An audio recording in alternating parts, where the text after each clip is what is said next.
You're listening to the ESO Network, your station for all things geek. Ian, look at this. What, it's a police box. What on earth is he doing here? I mean, these things are usually on the street. I feel it. I feel it. You feel it? Faint vibration. It's alive.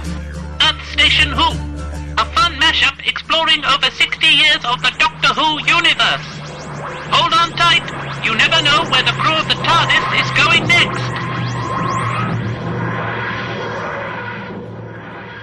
Hey there, Whovians, and welcome to another episode of EarthStationWho. That's right, folks. We are back, and we are going back to the 7th Doctor era, and we are looking at Silver Nemesis with the 7th Doctor, of course, as we said, and Ace. And it's the last appearance of the Cybermen, actually, in the classic series.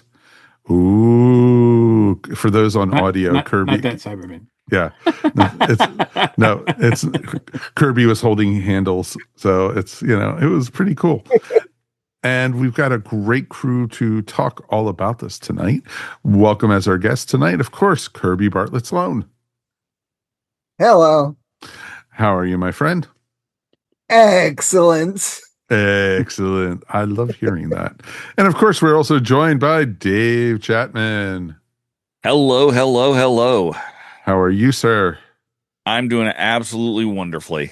Glad to be here 2 weeks in a row. 2 weeks in a row. Or two shows in a row, I guess. 2 shows in a row. And, you have to thank Mary going on vacation for that.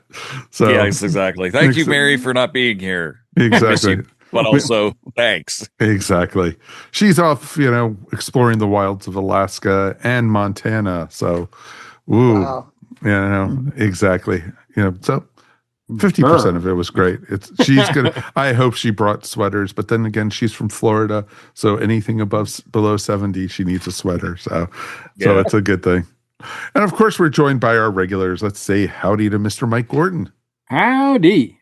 And last but never least in our hearts is Ms. Melanie Dean. Hello, fellow Whovians. I can't wait to chat Who with you. Awesome, folks. And we'd love to hear from you guys. Please write us feedback at EarthStationWho.com. And, let us know how you guys are doing. We got a lot of Doctor Who news to cover, and we even got a piece of mail from our friend Peter. So Yay! Hey, Peter. We are going to be talking all about that tonight. So let's jump in with both feet.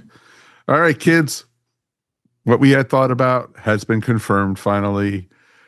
Carol Ann Ford basically has said that there was another ending to Doctor Who, but because of it's not a conflict, but a scheduling conflict with Chudy's schedule and Disney, being wibbly wobbly, timey wimey, that basically they had to reshoot the ending and everything, but the ending does exist because it was filmed and everything. And it even has this, basically she confirmed that the scene was, they were doing a celebration and such, and she was looking in from a window, and, it was her with Poppy and, looking in. And so, because that was going to be setting up season 3 and the big mystery, where is Susan and what's the deal with Poppy? So is Poppy the doctor's daughter and everything? So it was real interesting that, with the reshoots and everything, and, she's not getting any younger, folks. I hope Russell still decides to do something with her and everything. Yeah. It's interesting with that. What are you guys' thoughts on that?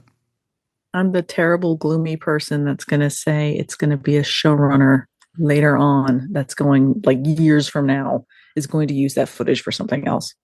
I think that they just buried this and moving on. No, kind of agree. And that also kind of leads into the second story that we have anyway, that, the whole thing we were talking about with Disney. It's been confirmed actually today. This is the first time, folks, we've actually had news break on the day of recording, not the day after recording, but the day of recording, that that Disney is out. You are not going to be able to see new Doctor Who after the spinoff And we'll touch on that in a minute even. God, this just leads segues really nicely tonight. But Disney is out. So that's the bad news. Good news is we are getting a Christmas special 2026, not 2025, but we are getting a Christmas special 2026. I almost just screwed up there, but no. And, and it's definitely, it's planning on being on BBC. Anywhere else around the world, you're on your own, folks. I'm sure we'll know by then, where it's going to be. And they've also told us that a new series of Doctor Who will be following the Christmas special. So, we're bound to be in a wilderness for another year, but, we can survive it. We've survived worse. Trust me, we've survived worse. So, it'll be good. So I'm real excited. I wonder if it's going to be Billie Piper and in the Christmas special. And she's actually come out and this is another news thing. She was at a convention. She's saying she's not the Doctor. And so, it's confirming that. But then again, anything tied into Doctor Who, take it all with a grain of salt. So, so we'll see. But yeah, so at least that's good news. We are getting new Doctor Who. It'll be interesting to see if Doctor Who though stays on Disney Plus. The 60th anniversary specials and the last 2 seasons. And from what I read, it will. It will. Those what they've got on Disney Plus will remain on Disney Plus. It's just it sounds like the whatever is in the future will not be. So there'll be this little chunk in a weird place. Right. No, that totally. They're already. I mean, they're already in a lot of different places. Yeah. So, well, for me, that reinforces the importance of having actual physical media. Damn straight. Correct. Burn your DVDs. Damn get your, straight. Get the DVD, get the Blu-ray, keep your VHS tapes. Yeah, exactly. Or get a VPN and get the BBC app. Yeah. Get the BBC player.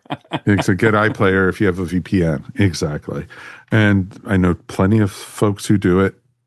And, I don't know anyone who doesn't do that, but it's worth it. And, it makes me realize how good physical media and how necessary it is.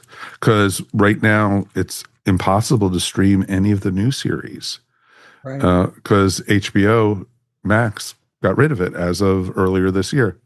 It's vaporized, and I'm hoping whoever they go Still with exists. It's just not. They're not showing it. They're not showing it anywhere. They can other destroy the than UK. negatives. Oh no, it's not. In It's Doctor not. Who tradition, we have destroyed Yeah, exactly. it. They're the lost episodes. Yeah, exactly. All the new series is lost. No, please, folks, don't ever believe that. No, it's not lost. It's not lost. No. But yeah, and so it's going to be interesting to see what happens with that, where it lands. My bet right now is either Netflix or Amazon in the North America region.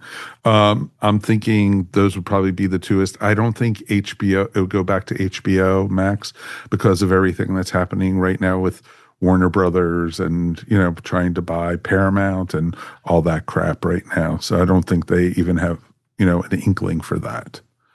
So No, I think it's got to be Amazon or Netflix, just because it'll be a worldwide distribution. Exactly. You can get those two anywhere, whereas things like HBO Max is not available in most of the world. Right, exactly. And you can purchase right now the new series, episode by episode on Amazon.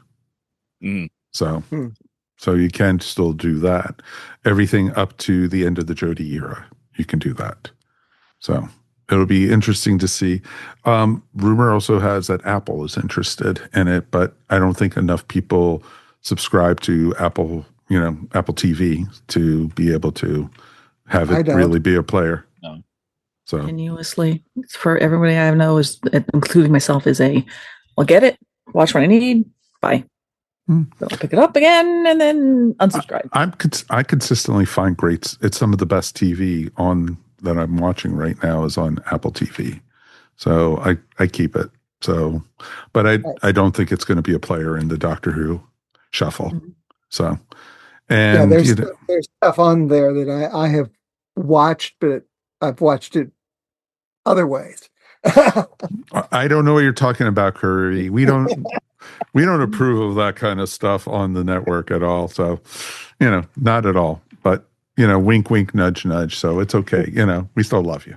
So, but yeah, so that's, the news stories there. And the other news story that was breaking was, of course, they announced also today that the war between the land and the sea will be coming to us sooner than we thought. We will have it by the end of the year. So they announced that it's going to be on sooner than the date that they didn't announce ever to begin with. Yeah, exactly. They didn't give us a new date, but they also said it's not going to air on the date that they never gave us to begin with. Truthfully. Oh, you BBC wonderful people, you. Exactly. You silly people, you. But you crazy BBC people, you. Was that another Disney one? Yes. That's the last. It's the last Disney one. And from what I'm hearing, you might see it around Christmas time. And you also, which will be going up against Stranger Things the new season. Oh, Lord. And it's going to be 5 nights. And my feeling is it's going to air Christmas night and then go for 5 days between Christmas and New Year's. So it'll be done before the end of the year. So that's, what I'm hearing. But that's in the UK also. We haven't heard when Disney is maybe planning on airing it here. So, hopefully it'll still be the same day, but yeah. Australia will get it sometime in 2027. Yeah. Thanks, Australia. Sorry, Kieran. Sorry, guys. So, it'll be interesting to see what happens with that, but I'll look forward to the series. And of course, as always, we'll be here to review it. So, and, it should be a fun one. And it looks awesome. And, not thrilled with what they've done to the Sea Devils, but, we'll see. We'll see. They did it with the Silurians. We'll see what they do with the Sea Devils. So there you go. Should be better than the last time we saw the Sea Devils. What, you didn't like the pirate Sea Devils? Come on. At least it was better than the Peter Davison era, Sea Devils. Where the voices were so high. That's right. Like, oh, no. No. But we also had some sad news in the world of Doctor Who. Mikey, you want to talk about that real quick? We had a loss in the family. Yeah, just in the Doctor Who family, lost another one. Actor Nabil Shaban passed away at the age of, I believe he was 72. He was born in 1953. And he was notable.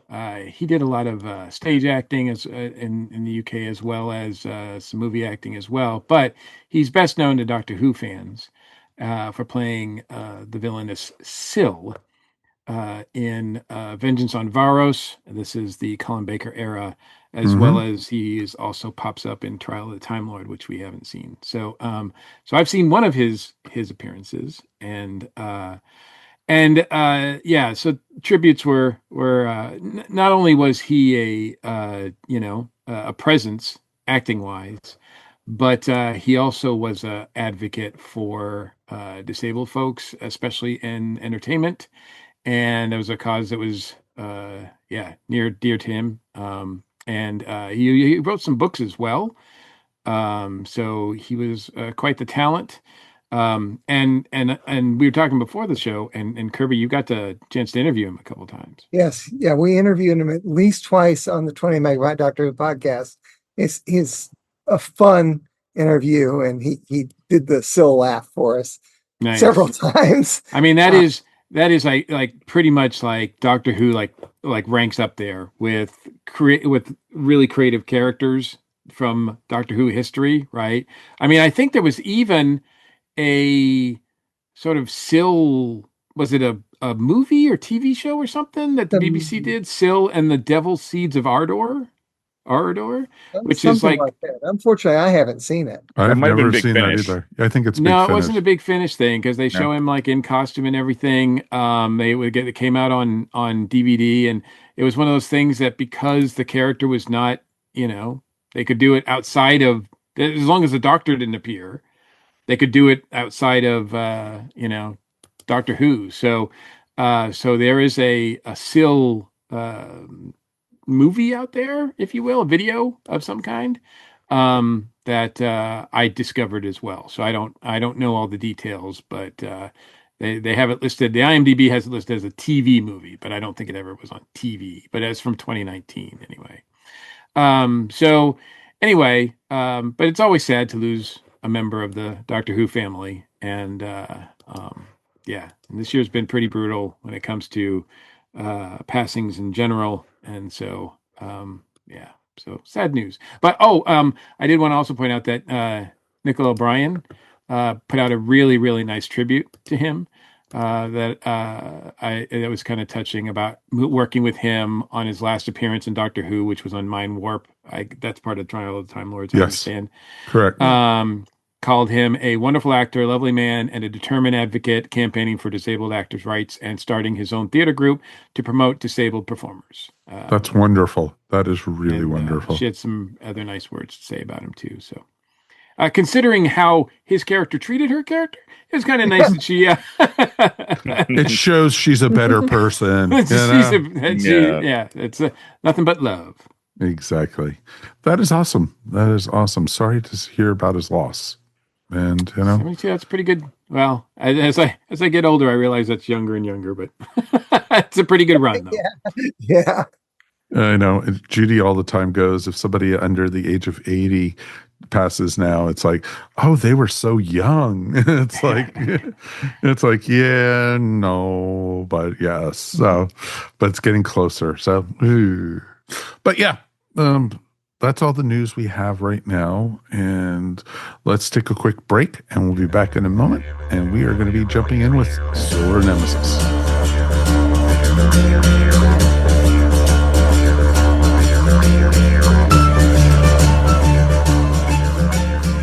I'm Drew Leiter. And I'm Cletus Jacobs. Join the Earth Station DCU podcast this summer as we continue to review DC All In, as well as Creature Commandos, Peacemaker Season 2, and of course, James Gunn's Superman movie. Also, check out our new Earth Station DCU Bat Chums Patreon, where we are reviewing Jeff Johns' Green Lantern run. There's never been a greater time to be a DC fan. The Earth Station DCU podcast, part of the ESO Network.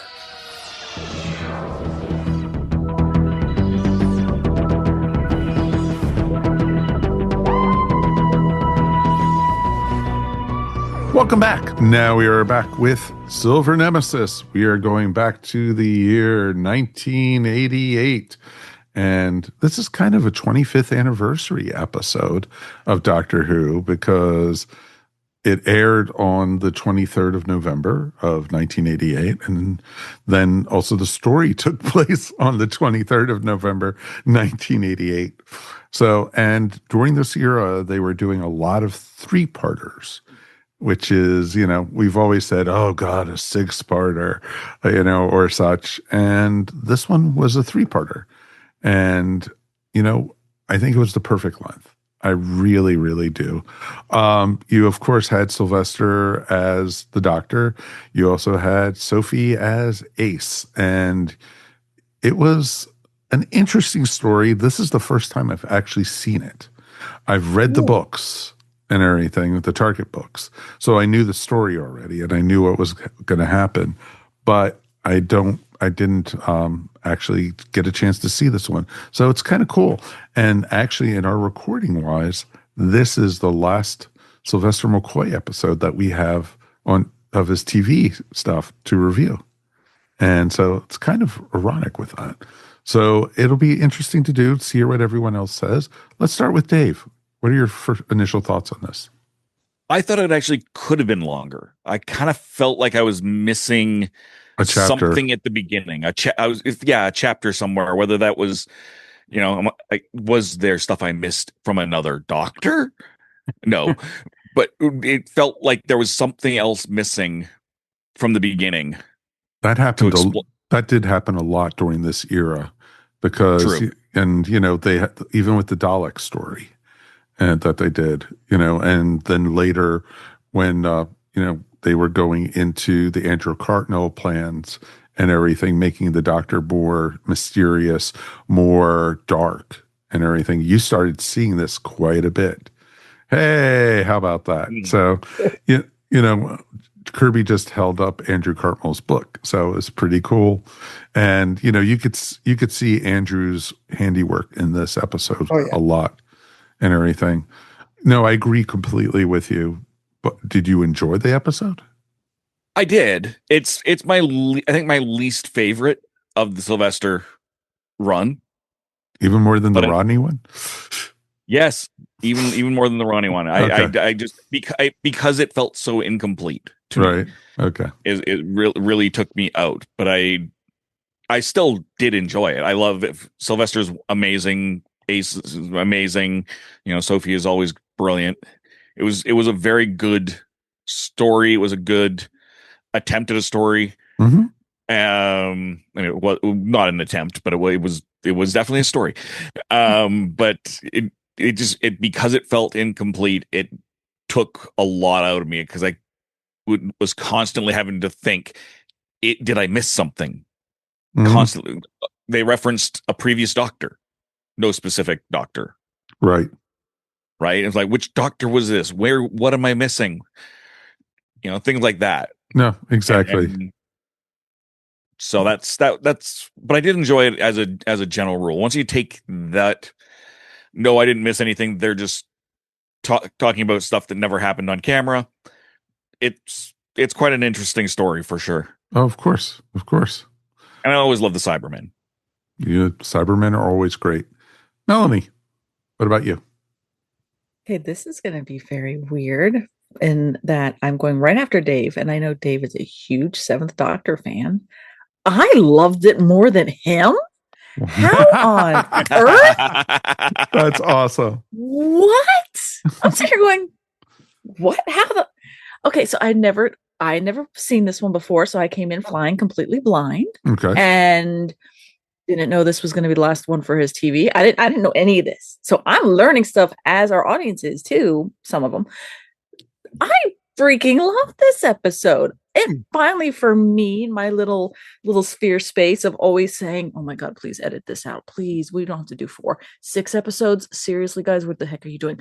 3 for me was just perfect. I was like, finally, you people dialed it in the back of my head going, yeah, and then they're going to cancel it soon. I didn't know when. Still one more season. Okay, good. I enjoyed this so much, and I think it didn't feel as if it was written so like directly for kids. It felt like full family on this episode. Where other episodes, as I've gotten through with Classic, it's kind of been a little bit all over the board. A lot of death in this one. Yeah, and I'm here for it. Okay. I really like the Cybermen in this because they weren't like the Cybermen in that I'm so used to the Cybermen from New Who, where they're just big, clunky, dumb robots, that these ones were more self-actualized, and that there was a leader, and that they actually there was a lot more rationale to them. Yes, it was logical, but kind of more Vulcan-ish in the, we're logical, but we're also still have not feelings, but there's more candor in their speech like too. This. Yeah, that's the end of this. But no, I liked Ace. Naturally like the Doctor. I liked the Richard, and I loved Pentafor. I can't remember. Pentafor. Yeah. Whole time I'm looking at her going, you're dressed exactly like the statue, but that's okay. Effects, they are what they are, and music felt like I was in Epcot 1980. Awesome. Very hello synth. Oh, this is a computer. Here's some graphics. Okay, we're fine. Digging it. But no, I thought the story was good. I thought all the parts were singing to me, and the extra part where she ends up saying, the lady ends up saying to Richard, when he was afraid when they got into time travel, when they came here, and he was like, "Oh, it's going to be bears or whatever," and she's like, "No, that's only for theater, darling." And I'm like, Yeah, I love that. There's a that Winter's part. Tale reference. So there's my stupid Shakespeare being happy. So definitely love that. That was awesome. This exit pursued by bear. Good. Kirby, what about you? Yeah, this is the third time that I've seen it. It's not one that I go back to necessarily voluntarily. I first saw it 12 years ago for 20 megabyte and then 5 years ago for 20 megabyte. However, this is the first time that I've watched the improved version, which happens to be on the Blu-ray. Right. And I enjoyed that immensely because they put back in better effects too. Well, you can watch the better both effects versions, by turning them on for the regular one as well. But this has the improved effects, and they fit in the deleted scenes and match things up. And they, I don't know if the better effects for the real version, for the broadcast version, better effects added includes the cybermats. But I love the fact that they put cybermats in there in front of the gasworks building or whatever it was, instead of the little pipes sticking out of the ground when they're gassing the policemen. Yep. I really enjoyed the improved version, much better than the broadcast version. Broadcast version is to me. Nope, exactly. That's awesome. Mr. Mike. So this is the second time I've seen this one. Oh. This is the second time I've reviewed this one. I was invited by our good friends over on the ESO Network, Watchathon and Wrestle-On. That's right. Joe and Tony invited me a couple years ago to discuss this episode with Ashley Rayburn. And so, yeah. To be honest with you, I have no memory, or I have very little memory of actually what my review of the time was. So it was kind of like watching it fresh, although I did remember the story and a lot of things that happened in it. I watched it via BritBox, and the BritBox one is from what Kirby's telling me, is the broadcast one. So it's not the enhanced one, which I guess would be unfortunate. Look, it's the 25th anniversary, it's the silver anniversary, if you will. So it makes sense that for the silver anniversary, they put the Cybermen in there, and that makes perfect sense. But, they go really into a lot more ambitious storytelling than I think they can handle, because we get the Cybermen, we get the Fourth Reich, we get the Lady Pinafore, we get like all these things, these elements. And today's point, it's like the first part of this jumps around so much between those three parties, as well as the Doctor and Ace, that it doesn't give you enough time. It's just like, it's almost like a time limit, like 3 minutes, boop, we got to cut to the next one. 3 minutes, boop, we got to cut to the next one. And it really is choppy and not helpful. Like you can't get into a really rhythm story. It doesn't get into a nice rhythm story wise, and it just seems like a mess. And then it introduces all these other random elements that really don't have much to do with the story, like the skinheads or the Southern Belle. Oh my that shows up out of nowhere. That accent. The two guys, that are after Ace and the Doctor at the beginning, they just don't seem to fit in anywhere either. And so they're not explained. What's that? They're not explained at all. Not really. No. Well, never converted, but they're never explained. They never explained that they were agents for the Cybermen on Earth. Yeah, I think they were supposed to be, but it's so like poorly handled that I think it's a comment rather than a really like a scheme that makes any sort of sense whatsoever. And there are some nice moments in here. And I did, even though this is not the enhanced version, I did appreciate some of the effects, especially for the time. Like the spaceship landing and all that kind of stuff, the cyber ship, I thought like that looks pretty cool, really. And it's the 80s, so we got the synth pop music and all that kind of stuff and all the that. Giant boombox, the giant The boombox. giant Don't forget boombox, that. yeah. And yes, Sylvester and Ace have that chemistry that's fun. So it's not like it's not watchable.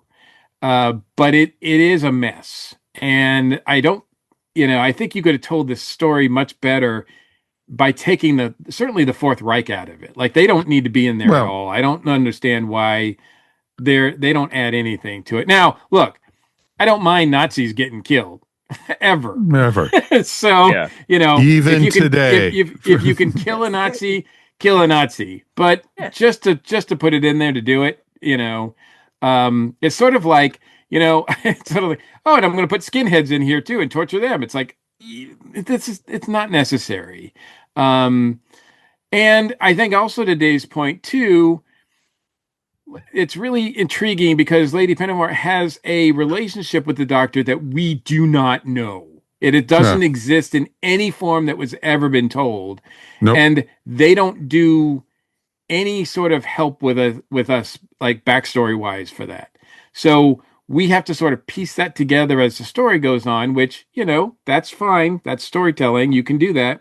I'm not an idiot. You don't have to spoon feed me, but I still don't feel like they gave us enough to make it like she should be. She comes across as a major bad guy, a villain against the Doctor. And to be honest with you, it's just that seemed really forced. I didn't really feel it. No. And how did she find out the Doctor's history? What was the relationship? And like Dave said, truthfully, it was like, which Doctor was it, that met up with us? That doesn't even matter to me. No, it doesn't. Because but but during this era, they did that quite a bit, She does say something about him being shorter. So I assume for some reason, when I the times that I've watched it, I've connected it to be like the second Doctor. Right.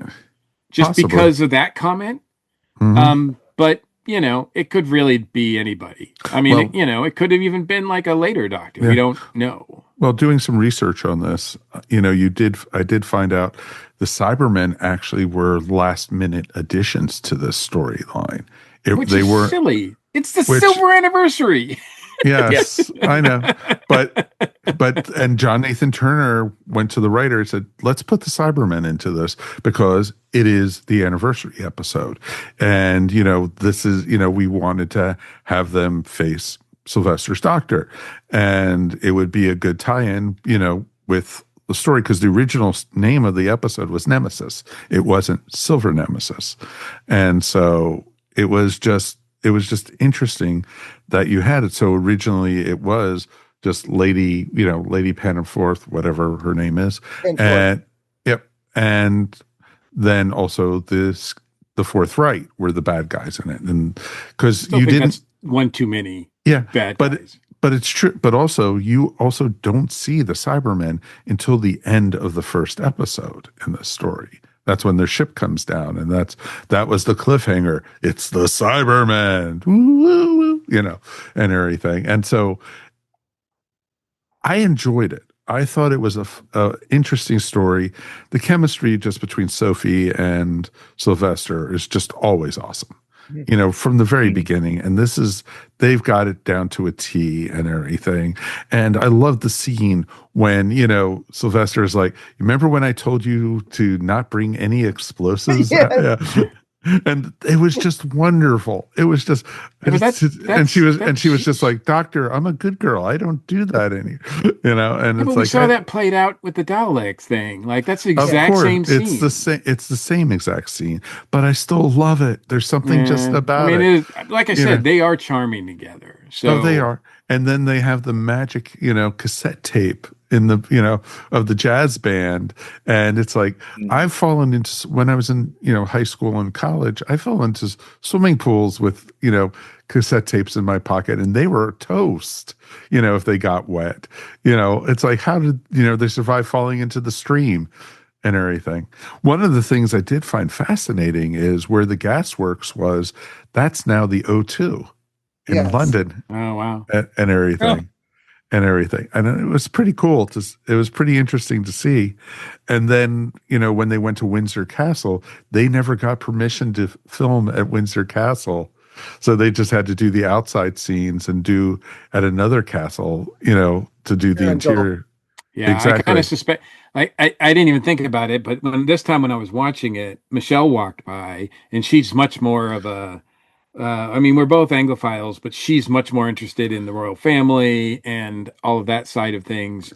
And when she walked by when I was watching it, and she's like, they actually filmed in Windsor Castle. They let them film in Windsor Castle, and I was like, maybe. It is Doctor Who. I noticed the leaves suddenly had the trees had no leaves, and then they had leaves. I'm like, hello, they don't they show up, and then we get this meeting between him and the Queen, but we don't get to see it. It just cuts away, and then they're back in the TARDIS, and you're all of a sudden you see the TARDIS materializing again. And it's so choppy. And it's a lot of things are just unresolved, and it doesn't work for me. No, and it's funny because we just watched. There's a show on Apple TV called The Reluctant Traveler with Eugene Levy, and he just went to Windsor Castle and actually met with the prince, and it was pretty awesome that they actually went into the castle and they did a tour of it with him, and it was neat seeing the outside. It's we just saw that on TV. It hasn't changed all that much. But then you saw, when they went inside, it was that's not the right castle. So now, John Nathan Turner tried to get Prince Edward to be in there instead of the fake Queen that's in there now. And because he was a big Doctor Who fan, but apparently his mom said no. Really? So, and also Sylvester had a story. It was on one of the making of documentaries where he saw Prince Edward later, and at some function he walked up to him and said, you missed out being in the show, and discovered that he had broken protocol with talking to a royal. Because he just went up to him and started talking, and Sylvester said, well, that's when I lost my knighthood. That is awesome. The scene with all the tourists going up to the castle. Mm-hmm. There was a very familiar face in that crowd. Well, several of them. Yes. But of course, Nick Courtney is the one that is the most known in there. But they also had the actress who played Lady Penfort. Yep. And her husband, and the writer, and I believe the what's his name, who played the cyber leader. He was in there as well, and just all kinds of people. Oh, that's awesome. That is awesome. David Banks was the cyber leader. David Banks, yeah. Yeah. Excellent.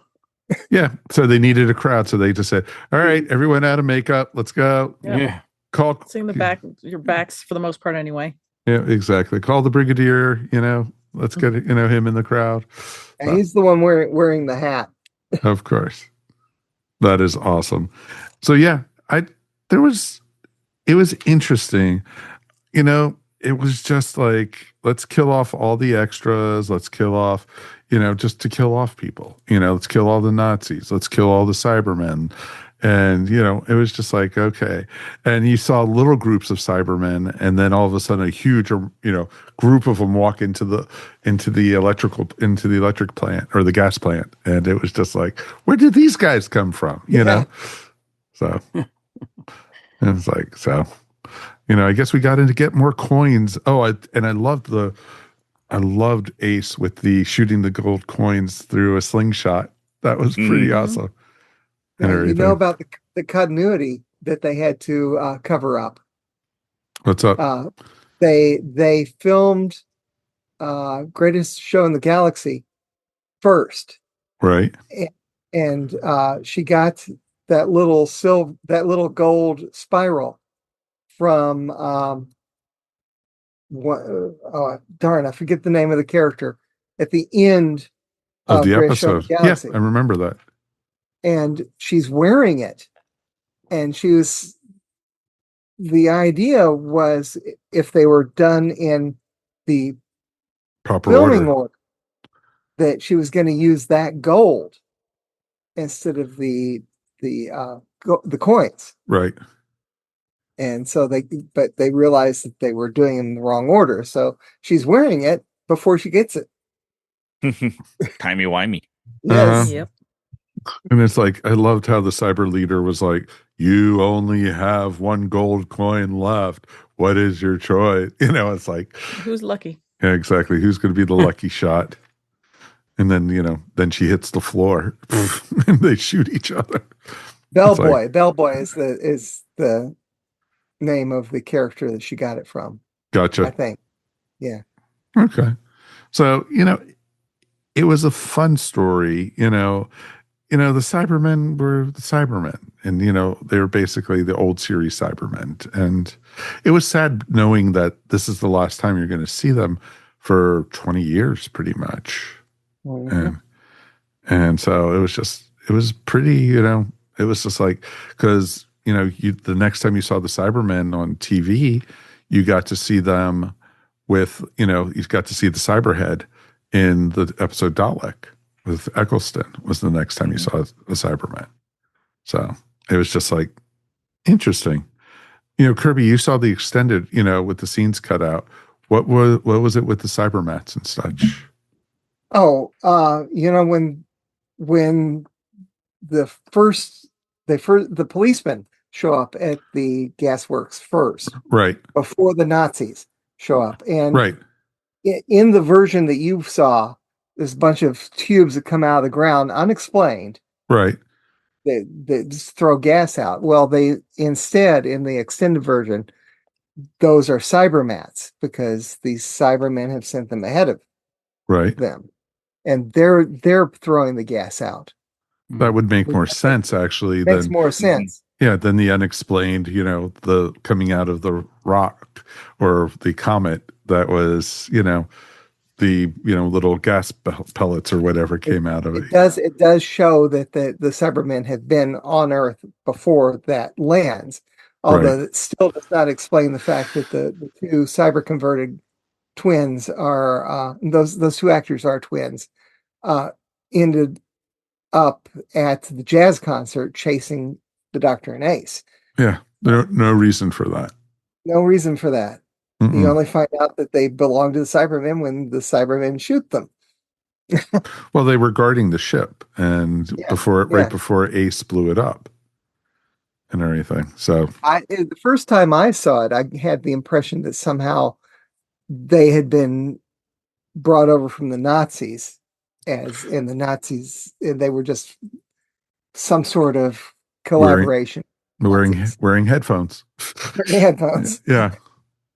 Exactly. And there's also a little bit of extra stuff with the chief Nazi, whatever his name was, where DeFlores. DeFlores. I don't remember since I watched the better version most recently. Right. Do they have the scene where his second in command is defects to the Cybermen? No, they didn't have that. Yeah. Nope. Everyone else is. We're all shaking our head no for those who are listening. He basically the DeFlores and that Nazi leave the room of the tomb, and then the second in command says, "Convert me. Here's my boss." And we later discover that it was a ruse, because you just have this case where DeFlores leaves and then he's back again and he's wearing the same headphones. Yeah. Without really being explained. Yeah, you saw that scene. I was wondering about that. It was just there's a lot of that that's been explained in the extended version. That was weird. Yeah, there was, yeah, it was just like odd. Like one scene, he's wearing the headphones, and like in the background. Yeah, Yeah. exactly. And it's like, oh, he's been converted. Then the next scene, They're it's starting like, to convert him. Yeah. And then the whole business with the doctor coming in. Wouldn't it be just too bad if the doctor comes in with the bow? There Exactly. you go. Oh, here's the bow. I remember seeing that and going, wait, what? And then just went in my own mind. I'm like, okay, moving on. Yeah. I had that like set in me for this entire episode, though. I was like, okay, moving on. The other thing that was okay, here we go. The other thing that entertain me clear to me either that I wish they really kind of would have elaborated on more, because I did like the idea of this villainess going up against the doctor that had a history with her. But to Melanie's point, I mean, yes, she's dressed a lot like the statue, and I don't think that's a coincidence, especially with what happens when they merge at the end. But it's obvious through the storytelling, it's obvious that the doctor has a history with her and has a history with the statue. And it's kind of like, okay, so did they all three have a history together somehow? Or it's never really explained in a satisfying way. From reading the book, it was a statue of her. Yeah. He used the living metal that was from Gallifrey. That was part, it was for Rassilon, and Omega created the living metal to defend Gallifrey. And this was in the book. That's the only reason I even remember this. And not that they said it in the series, which would have made sense if they would have. I think they did in the extended version that she made the statue. Right. And that's why herself. And the actress is in the statue as well. Right. Exactly. It's her voice and everything. Yeah.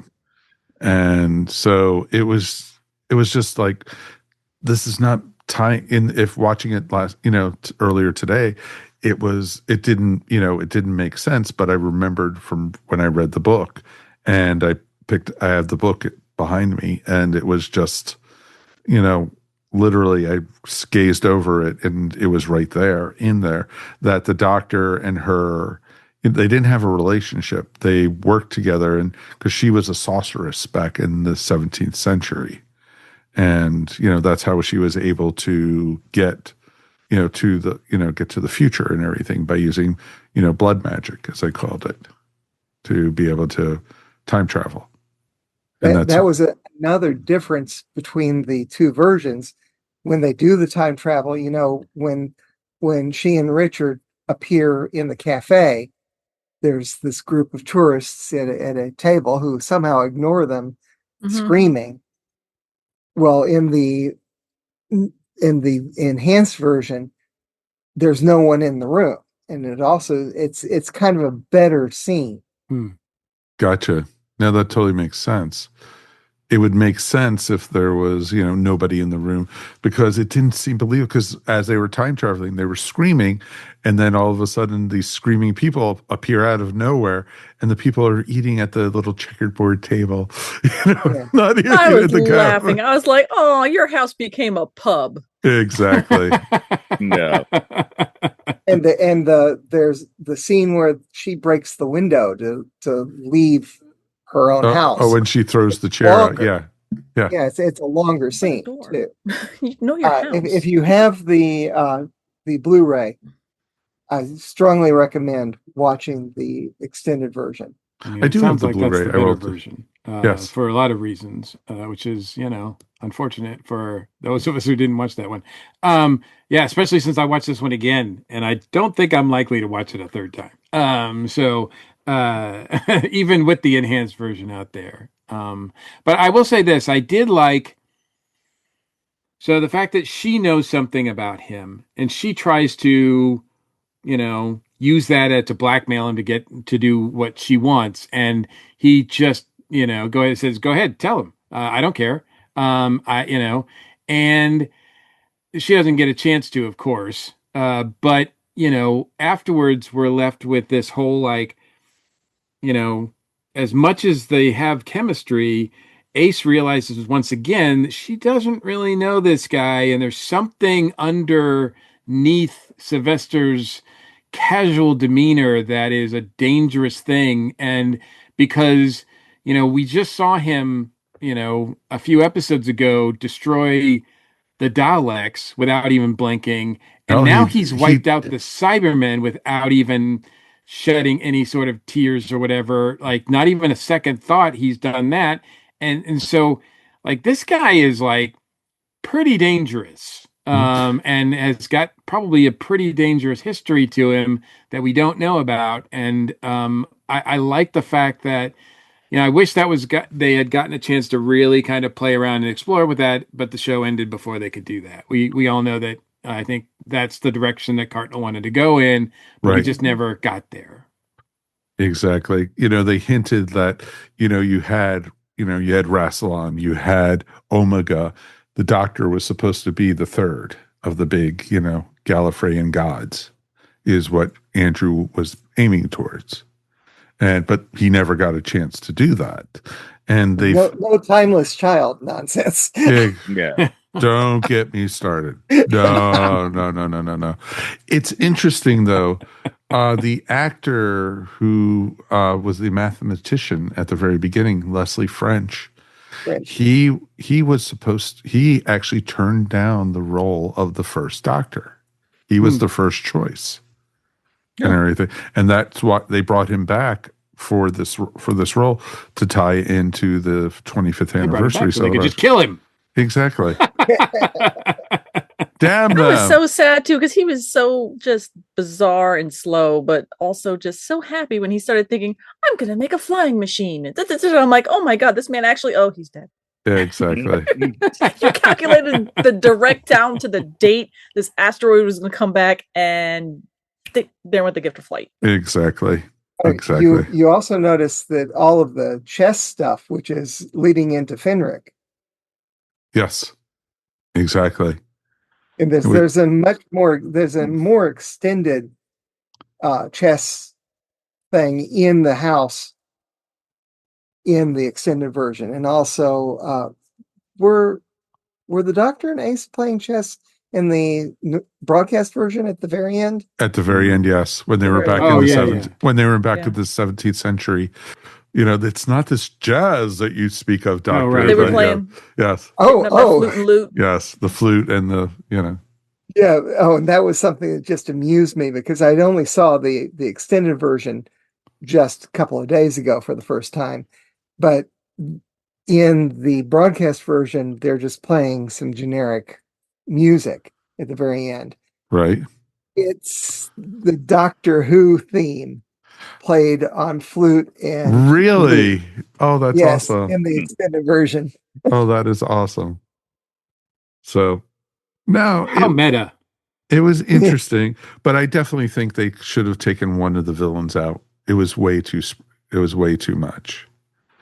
And so I like how with the speed that they introduced the first villain with the hint of South America, and then in one room that must be maybe 5 feet wide, so much memorabilia from the Third Reich was right freaking there. And then I'm like, oh my! And then they go ahead and then the dude's like, okay, a beautiful macaw, I'm gonna shoot it, and I'm like, okay, we really don't like you. Ooh, you're just a nasty SOB. There you go. I'm like, oh, and don't tell me South America. I know that you're in Argentina. I'm watching the History Channel. Yeah. All I was thinking of when I saw that memorabilia is that Henry Gibson is off to one side, painting an eagle from the Blues Brothers, waiting for the Blues Brothers. Yes. Nazis. That is kind of funny because it's like, hate Nazis, especially Illinois Nazis. we are the Fourth Reich, and I'm like, just like you 6 dudes, and then it's like, okay, they're ambitious. You go, guys. But look, I like Anton Dufresne. I think he's always solid. Even though I guess he only did this so he could get like a pass to watch Wimbledon. And he claimed that he didn't know, like in the extra stuff, in bonus stuff, he said, like, I didn't know what the heck was going on. And I'm playing another Nazi, goodness gracious. But he's still good at it. He does his job. Fiona Walker as Benefort is good. Like the acting in this is pretty good overall. Gerald Murphy as Richard is fun. I did think that there was some fun parts to it. But yeah, whew, what a mess. Yep, that's a good way to put it. So, any final thoughts before we go ahead and rate this one? Do we know if because I was kind of trying to look, I think in maybe a novel or something, but has Lady Pinafore, have they ever tried to kind of explain or do anything with her? Because she seems like she's right there on the table, to do something with. Nope. Big Finish, let's go. Yeah, exactly. There was a story somewhere about her, but still not anything major. No, I don't remember if Big Finish did any, or the comics, if they ever did, or any of the extended stuff. Because I know they did, after the show was canceled, they did a lot of Sylvester adventures, and she never came back, which was a shame, because it would have been great. Their first meeting or something like that would have been awesome. Well, RTD will pull her back out for his next season. Yes, but she'll be a giant skeleton with a face extended out or something. A CG skeleton, yeah. Exactly. So, yeah. Exactly. Yeah, go on. All right. 1 out of 5 TARDISes, 1 being the worst, 5 being the best. Kirby, you're our guest tonight. What you got? Well, for the broadcast version, 2.5. It's okay, but it's not the worst. I'd say the Ronnie episode is the worst for Sylvester, which is funny hearing me say that, because when years ago when I was with you guys talking about that Ronnie episode, I loved it. That was years and years ago. Yes. As far as the redo, where the extended version, I'm talking about not the there's also a version on the disc, which is a movie length version, but the 3-episode redo, right, which is on the Blu-ray, that one I love, because they explain a lot more. There's more background. That's 3.5 stars for me. Okay, gotcha. It's not perfect, but it's much more entertaining. Nope, fair enough. Dave, I gave it 3. Okay, it's not bad. I still enjoyed it. It's just not great. Okay, fair enough. It's not bad, but it's just great. Not great. Yeah. Okay. Mel, I love the hell out of it, but still, I'm going to give it a 3. I'm going to give it a 3.5. I really enjoyed it. I really I'm looking forward to finding the version that Kirby said, because now I want to kind of even see it, and I probably will like it even more. But no, 3.5 for me. you can find it on the Blu-ray, available everywhere on Amazon.com. So if you want to support those folks. The complete Blu-ray for season 2. Yep. Sylvester season 2. Something it's different for the British version, but exactly. Yeah, it's on the second disc of Silver Nemesis. Mm-hmm. All right, Mr. Mike. I'm gonna have to give this one a 2. I'll go 2.5. I'll echo Kirby a bit because I saw the broadcast one, but just because it is fun to watch Sylvester and Ace here. So I appreciate them a lot more than I do this era, as we, no surprise, the John Nathan Turner era is probably my least favorite in all of the history of Doctor Who. Yes, even more so than Chibnall. I'll say it. Ding. Yeah, I'll say it. Wow, we almost went an hour into the show. Hey, I wasn't even bashing. I know. True. But yeah, this is just not my jam. It's not. I like elements of it, but it's not. So every box that we check and we get closer and closer to finishing, my watching of this era is another one that I'm like, whoo, because really very few of them have lived up to anything that I'd want to watch again. So, or should we say whoo instead of woo? No. Yeah. So I'm I can't, and definitely I would not recommend giving this to someone who's like, I'm new to Doctor Who, or I'm new to Classic Who. What should I watch? It's like, don't watch this one. Nope. All right. I'm going to give this one, I'm going to agree with Mel. I'm going to give this a 3.5. The reason it made it up to a 3.5 is because the chemistry between Sylvester and Sophie. It's just always great. And it could be a rubbish episode if they're just reading the script to me or whatever. I would still give it a 3.5. I enjoyed it. I know in this era, Mike, hates the next season, especially a certain Ghostlight episode that should go nameless for him. And so I love Ghostlight. We know you love Ghostlight. We know. We've had this conversation multiple times and not even on the air. So is there an enhanced version of that one? It is on Blu-ray though, Mr. Gordon. So there you go. Oh, well, it could stay there. So it's definitely worth, would I recommend it going live, to a first time person? No. But, if you're a completist and you want to watch a Cyberman story, sure, watch it. But it's not great, but it's, and like everyone says, it was so chopped up. There was so many things you watch after you watch this, you were like, what? And even if you're a Doctor Who, and you've seen all the different things, I don't remember that. What are they doing with this?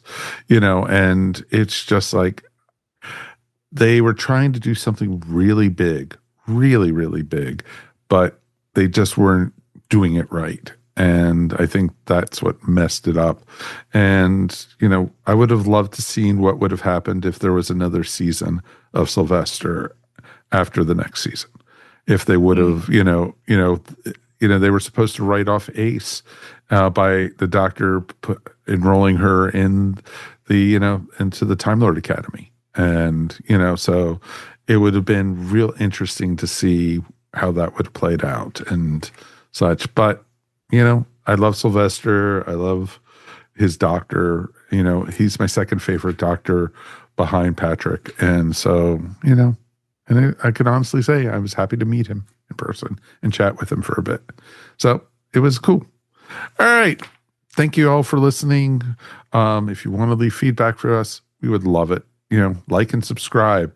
It takes 2 seconds to do, folks. Just hit the little button down there. And, if you do that, it's always a great way to let, YouTube and if you want the other folks, if you're listening in audio, that's 5 stars. That's the best way to do it. It helps us get more subscribers. It helps us get more notices. Hell, you might actually someday get advertisers. You never know. As long as it's not a Cybermen advertiser, I'm okay with that. It's a good thing. We did get a piece of email. We got an email from our friend Peter. Peter wrote, and he wrote us about the Planet of Evil, our last episode. He said he liked the outside sets, especially they were gorgeous. Creatures, not so much, but reminiscent of the creature on Forbidden Planet, of whom I am a huge, big fan, which was pretty cool. They seemed curiously unconcerned about the soldier who fell into the hole. Wonder what happened to that guy. Yeah. Minerals may have been dangerous to move. Not sure why creature cares about it, though. Doctor appears to have given up his scarf between episode 2 and 3. It disappeared. Let me know what you're doing next, and I'll... Kirby got it. Kirby's wearing it. Yep. That is right. There we go. Yep, he found it. He found it on the Planet of Evil. It was just sitting there. He grabbed it, and it has no antimatter involved with it, so it's cool. So, thanks always for the good work, Peter. Thank you, Peter. We appreciate you. Thank you. Can't wait to see what you think of Silver Nemesis. Oh, that's going to be a fun one to hear from. So, and let's see if he agrees with Mel or not. So, it's always good. So, yeah, it would be good. Thank you as always. We'll be back in a few weeks with the next episode, and we've got, some good stuff coming, folks.